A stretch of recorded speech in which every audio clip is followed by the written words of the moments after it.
¿Bolivia debe seguir exportando hidrocarburos y energía? ¿Puede Bolivia sustituir los hidrocarburos? ¿Cuánto costará sustituir hidrocarburos por energías renovables? Agua y energía. Plan para sustituir hidrocarburos. Es una respuesta desde la ingeniería a un problema de dimensiones mayores que la humanidad deberá resolver durante el siglo XXI. Aplicación a Bolivia.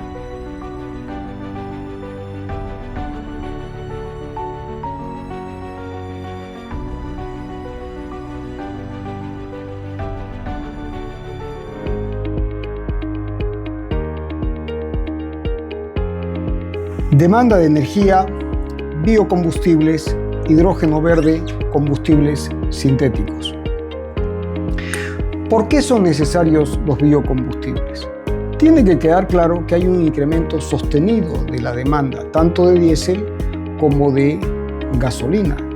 Y por otro lado, hay una reducción de la oferta local. Cada vez el país tiene menos condiciones de producir diésel y gasolina. Y por otro lado hay una reducción del crudo liviano a nivel mundial. Esto es muy importante que se entienda.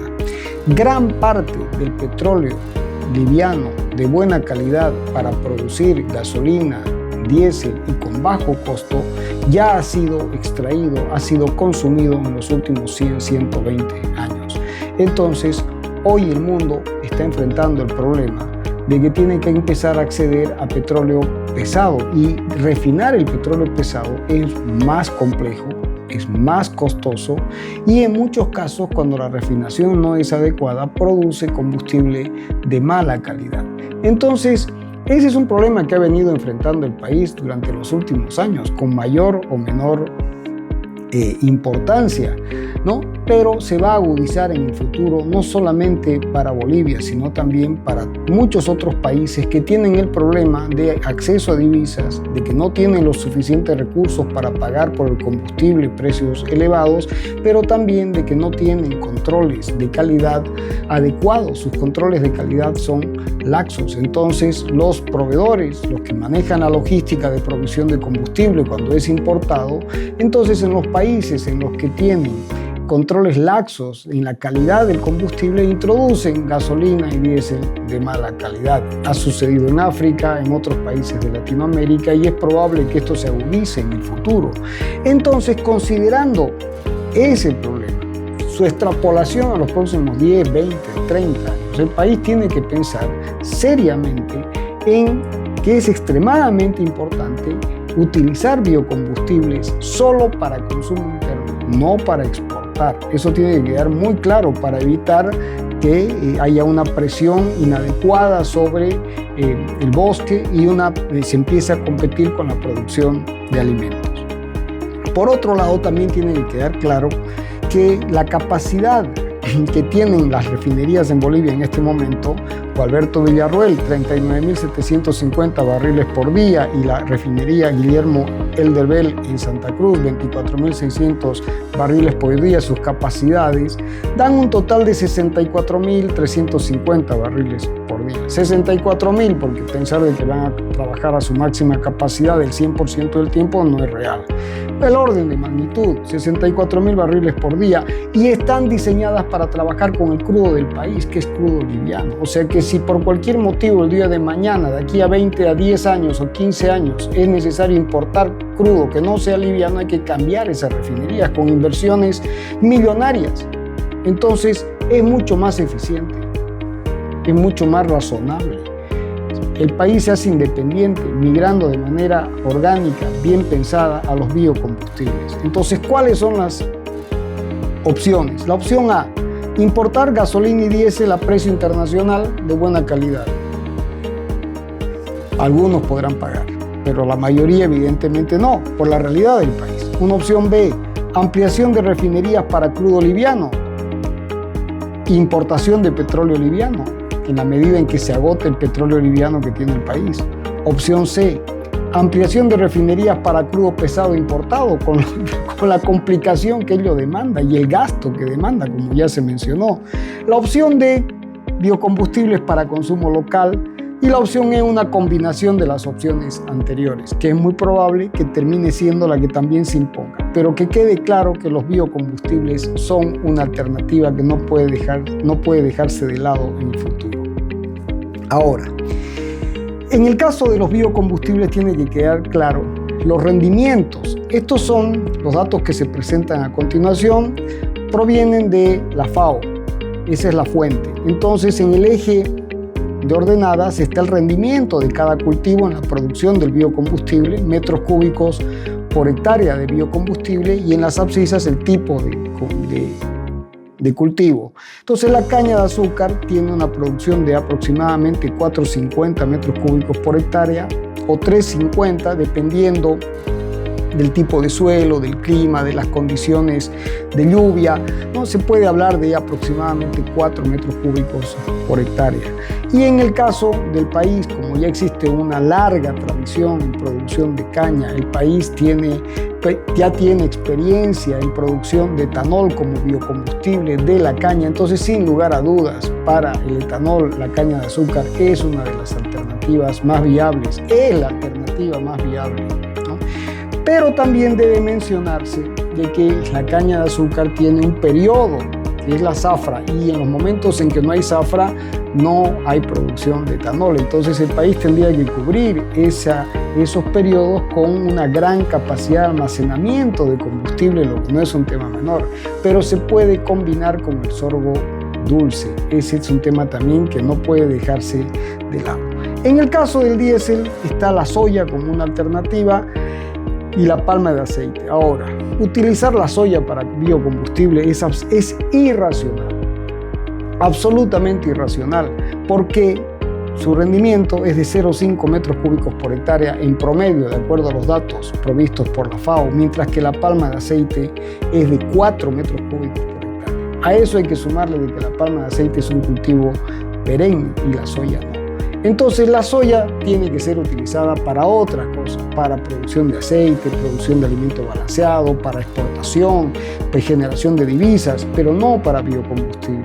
El cultivo que ocupa menor superficie y que tiene los mayores rendimientos para biocombustibles es la palma aceitera como cultivo perenne, pero de ninguna manera, y esto tiene que quedar claro, es para exportación de biocombustibles, solo para consumo interno y sustituir hidrocarburos.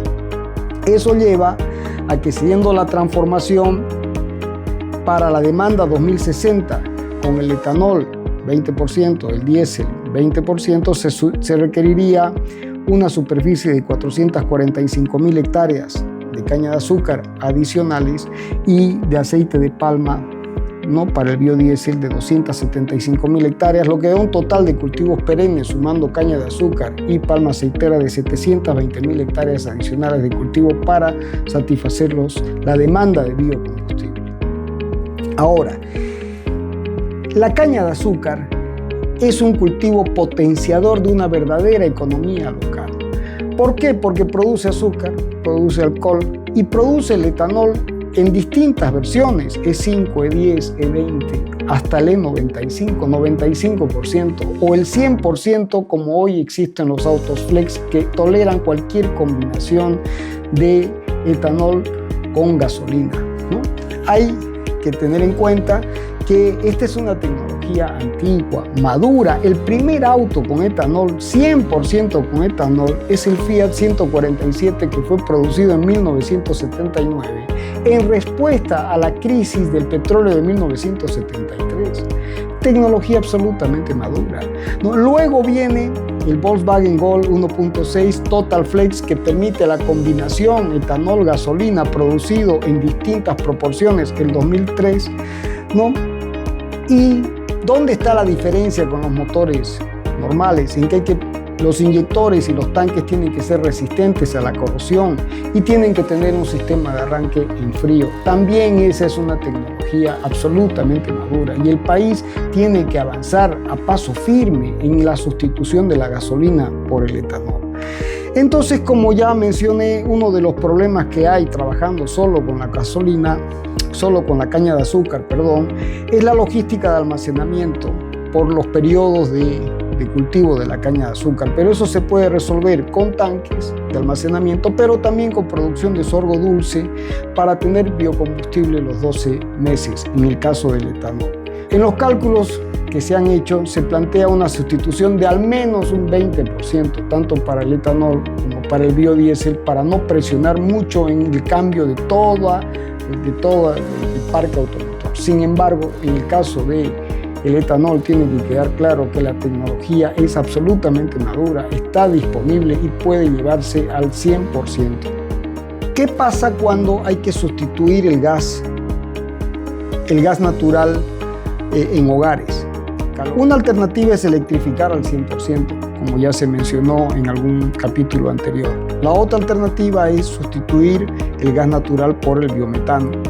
Utilizar el carbón vegetal, ya se verá cómo, o pellets, ¿no? Porque esto demanda consideraciones especiales. Ahora, en cada caso tiene que realizarse una evaluación de la alternativa considerando su viabilidad técnica y económica. En el caso de la electrificación, ¿no? Se estimó una potencia requerida para sustituir el 100% del gas natural de 0,85, 5 gigavatios, y podría ser reducida a 0,5 considerando de que hay mayor eficiencia en la electrificación. Sin embargo, los costos son prohibitivos cuando se quiere tomar la energía de la red. Entonces, la electrificación al 100% va a ser viable en la medida en que se instalen paneles solares en hogares y haya independencia en la generación de energía.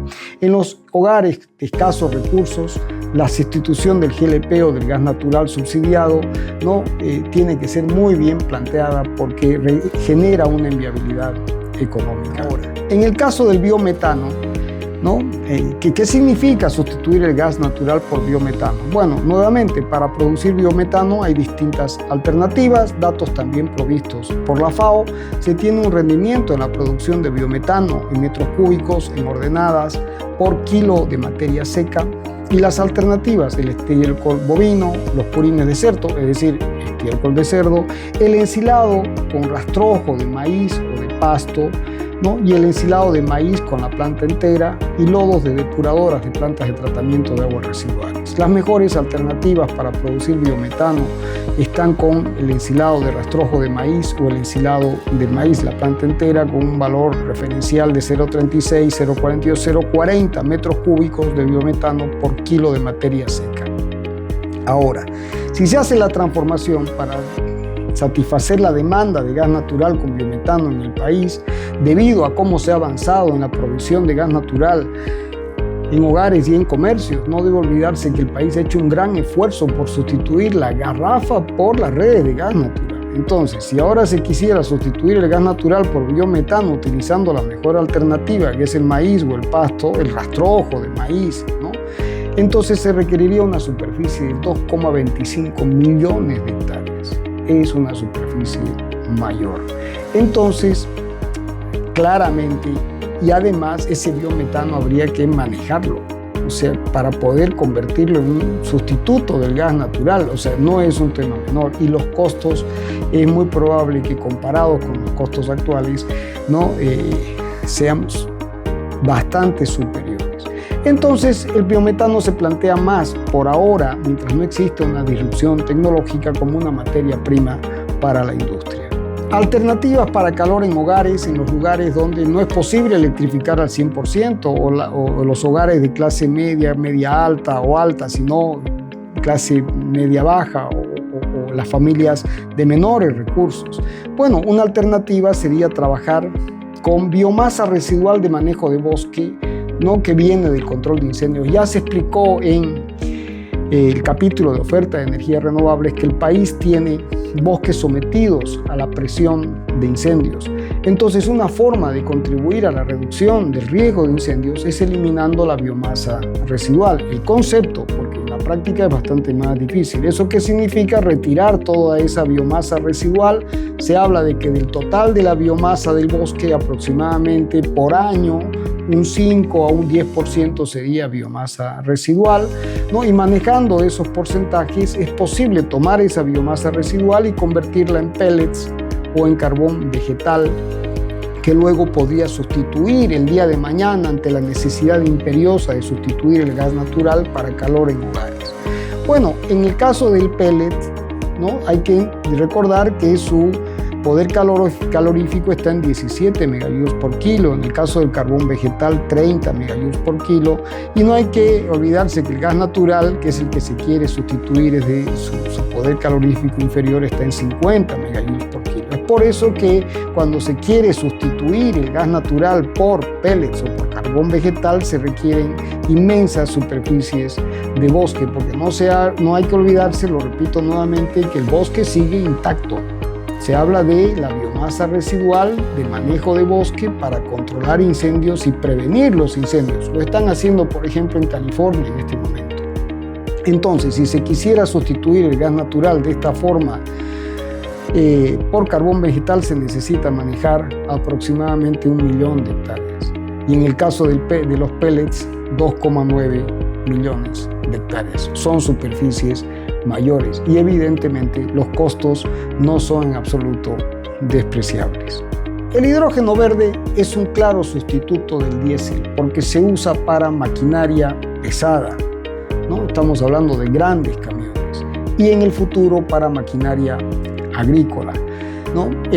Si se quisiera sustituir la demanda de diésel, ¿no? Según los árboles lógicos ya explicados, ¿no? El remanente de diésel, ¿no? La potencia equivalente, 3024 megavatios, y considerando la estequiometría y los rendimientos, como fue ampliamente explicado en capítulos anteriores, ¿no? Y considerando que la relación de que 9 kilos de agua producen 1 kilo de hidrógeno y que la entalpía de la reacción es de 286 kilojoules por mol, el consumo de energía teórico, ¿no? Y además la densidad del hidrógeno respecto de la densidad del diésel y la necesidad de comprimir el hidrógeno, como se explicó ampliamente, hasta 700 bares. Bueno, lo que sucede es que, considerando también que hay pérdidas de masa por fugas en juntas y válvulas, ¿no? Y un rendimiento másico de 1 a 3, la cantidad de agua requerida es de aproximadamente,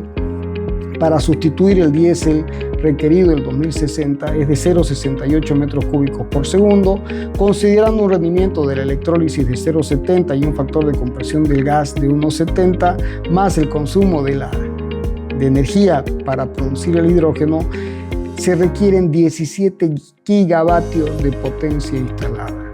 O sea, miren la relación, ¿no? La potencia de diésel equivalente es de 3,024 gigavatios, pero para producir el hidrógeno que sustituya esa potencia equivalente se requieren 17 gigavatios de potencia instalada en energías renovables. Se está enfrentando un problema de dimensiones mayores. A esto hay que sumarle que el costo del hidrógeno verde respecto al costo actual del diésel es de aproximadamente 4 a 5 veces. Y a esto hay que sumarle, a ese costo hay que sumarle las inversiones en almacenamiento y transporte, más las inversiones en las hidrolineras, más la adquisición de maquinaria que opere con celdas eléctricas. Y este es un tema increíble que no hay que olvidarse. Es decir, si se quiere sustituir todos los camiones, tractores y maquinaria cosechadoras, maquinaria agrícola, por celdas eléctricas que demandan platino de acuerdo a la tecnología actual, va a haber la suficiente cantidad de platino para sustituir todos los motores de toda la maquinaria en todo el mundo. Es un problema, lo repito, de dimensiones mayores. Bien, combustibles sintéticos. Una alternativa que en este momento se maneja debido a que la tecnología del hidrógeno verde no está dando los resultados esperados y que la electromovilidad con baterías tiene serios problemas para su expansión a gran escala, los fabricantes de autos han vuelto a plantear los combustibles sintéticos, tecnología desarrollada entre la Primera y la Segunda Guerra Mundial, el proceso Fischer-Tropsch, como ya se mencionó. Hay dos alternativas, una es tomar hidrógeno verde, mezclarlo con dióxido de carbono de la atmósfera, ¿no? Y producir con eso combustibles sintéticos. Bueno, ¿cuál es el problema? La reducidísima concentración de dióxido de carbono en la atmósfera, partes por millón. Primer punto.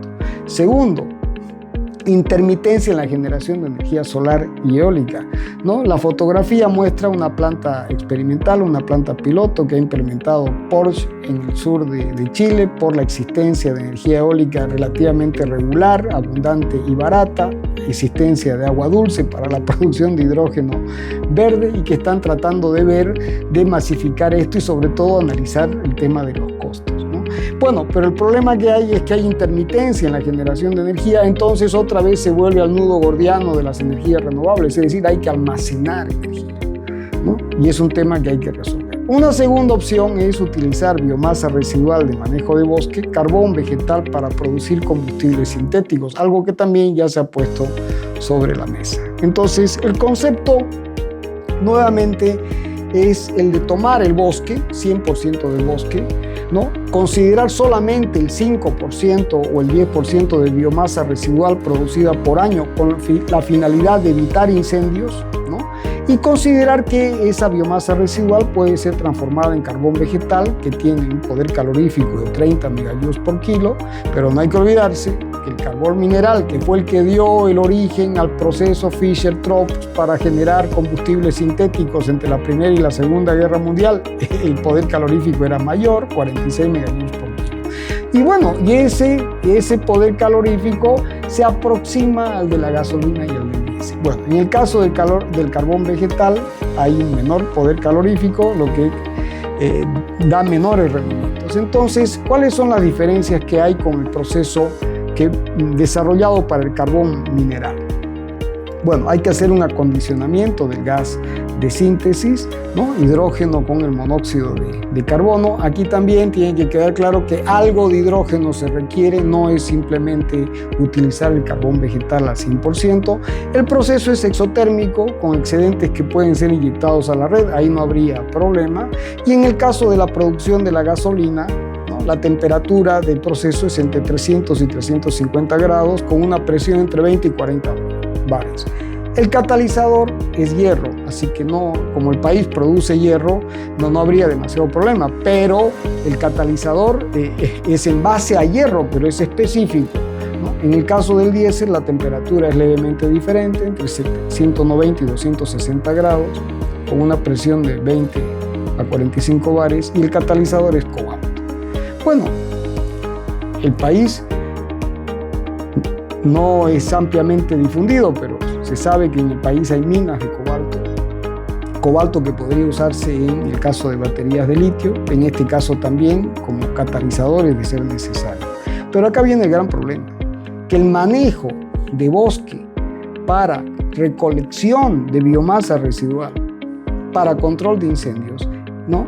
En un caso se requerirían para la gasolina 6,5 millones de hectáreas y para el diésel aproximadamente 4 millones de hectáreas. Son superficies mayores que presentan desafíos logísticos de grandes dimensiones, porque repito, no simplemente es biomasa residual para evitar incendios en el manejo de bosque. El bosque sigue intacto, solamente se recolecta el 5 o 10% de la biomasa residual. Bien, y en el país, ¿esto podría funcionar? Bueno, considerando que la idea es preservar bosques, ¿no? Con la recolección de biomasa residual para bajar la presión de incendios, hay que recordar de que el país cuenta con 12 millones de hectáreas bajo presión de incendios en este momento. Entonces, si ahora se considera la cantidad de hectáreas requerida para carbón vegetal y sustitución del gas natural, residuos boscosos, ¿no? Requeridos para carbón vegetal y producción de gas natural, residuos boscosos requeridos para producción de gasolina y residuos boscosos requeridos para producción de diésel, el subtotal de manejo de bosques de 11,60 millones de hectáreas. Bueno, el país en este momento tiene 12,9, es decir, la demanda puede ser satisfecha, hay una oferta.